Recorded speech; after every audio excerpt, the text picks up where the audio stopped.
What's up, beautiful people? It's your boy Joshua Martin, and today we're going to walk through the Blackmagic Bluetooth app, in particular for the Blackmagic Pocket Cinema Camera 4K. Now, this is a paid app. I think it's around $5 or $6 or so, which is kind of a downfall, and I'll get to more of the pros and cons later in the video. But I did want to buy this app just to be able to control my camera in situations where I can't touch it, where I don't need to touch it.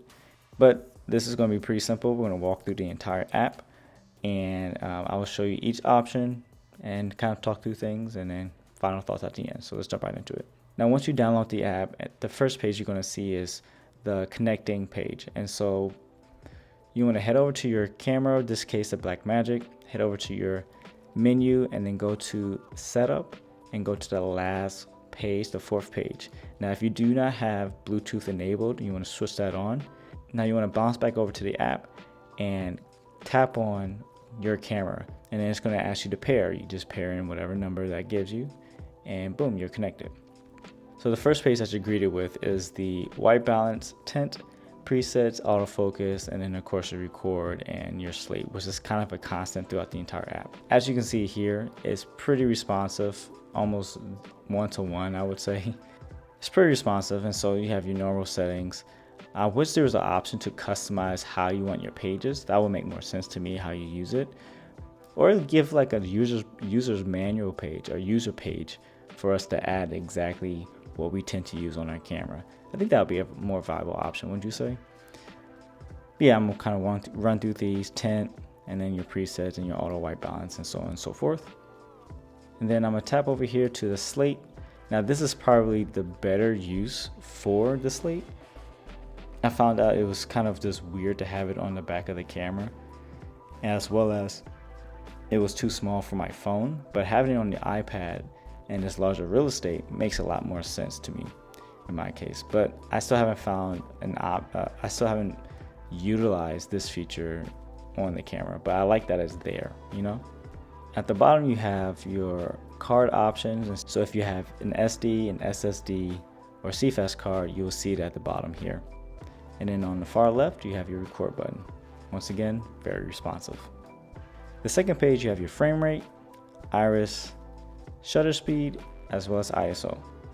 So right now I'm in 4K DCI, so the highest frame rate you can get is 60p, but if you're in 1080p, it'll go all the way up to 120. And again, I have manual lenses, so I am not having any control over my lens there, or the iris that is. And then your shutter speed. ISO, pretty simple. I wish though that every time you tapped on a particular ISO, that it will stay in the ISO selection menu instead of going back to the main menu, because you gotta tap back in to change it again. That's just a little thing that I noticed. The third page is where you can control, again, your lens, if you have a lens that's that can have autofocus capabilities. Then we get to the fourth page. It has your zebras, frame guide, grids, assist. So those are pretty simple, straightforward. And then the last page, you have your codec and quality. This is where you can select your if you want to select raw or ProRes, and the different flavors of each, DCI 4K, Ultra HD, as well as HD. And as you can see here, as I press each one, pretty responsive. Like, again, I think they did a really solid job of how well this app communicates with the camera itself.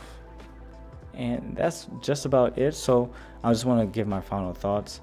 Pros, again, super responsive. You can get to control the entire camera.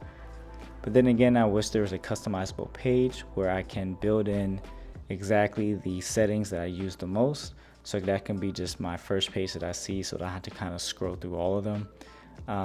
Another con would be the fact that it's a paid app. I still don't think you should pay for this app. I think it should be a free app, or at least 99 cents, not as expensive that it is right now.